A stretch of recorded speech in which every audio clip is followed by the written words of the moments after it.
ಗೆಣಸು ಪಲ್ಯ ಹೇಗೆ ಮಾಡೋದು ಅಂತ ಹೇಳ್ಕೊಡ್ತೀನಿ. ಚೆನ್ನಾಗಿ ಬಂದಿದೆ, ತುಂಬಾ ಚೆನ್ನಾಗಿದೆ. ನಿಮ್ಮ ಬಾಕ್ಸಲ್ಲಿ ಕಮೆಂಟ್ ತಿಳಿಸಿ.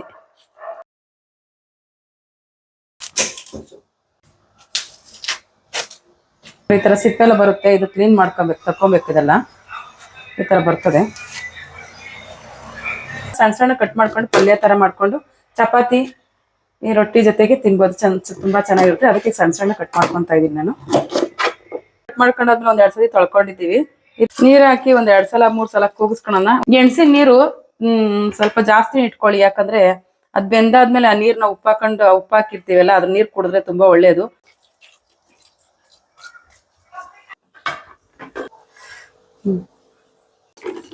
ಇದು ಸ್ವಲ್ಪ ಸೋಸ್ಕೊಂಡು ಈ ನೀರ್ನ ಚೆಲ್ಬೇಡ್ರಿ, ಕುಡೀರಿ. ಮೊಣಕಾಲ್ ನೋವಿಗೆಲ್ಲ ತುಂಬಾ ಒಳ್ಳೇದಿದು.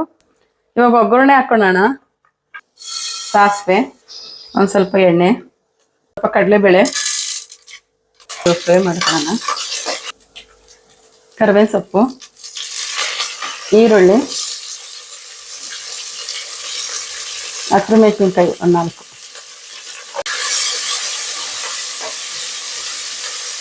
ಈರುಳ್ಳಿ ಬೇಗ ಬೇಯಬೇಕು ಅಂತ ಒಂದ್ ಸ್ವಲ್ಪ ಉಪ್ಪು ಹಾಕೊಂತ ಇದ್ದೀನಿ.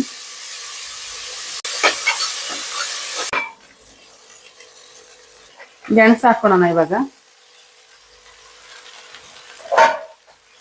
ಚೆನ್ನಾಗಿ ಮಿಕ್ಸ್ ಮಾಡ್ಕೊಂಡು ಒಂದ್ 2 ನಿಮಿಷ ಬಿಡೋಣ. ಕಾಯಿ ತುರಿ,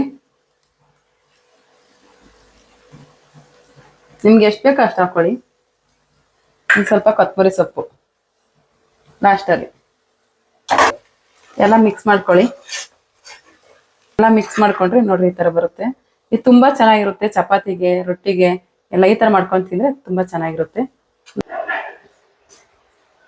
ನೋಡ್ರಿ ಚೆನ್ನಾಗಿ ಬೆಂದಿದೆ. ಚಪಾತಿ ಜೊತೆಗೆ ತುಂಬಾ ಚೆನ್ನಾಗಿದೆ. ಚೆನ್ನಾಗಿ ಬಂದಿದೆ, ತುಂಬಾ ಚೆನ್ನಾಗಿದೆ. ನೀವು ಟ್ರೈ ಮಾಡಿ, ಕಮೆಂಟ್ ಬಾಕ್ಸಲ್ಲಿ ಕಮೆಂಟ್ ತಿಳಿಸಿ.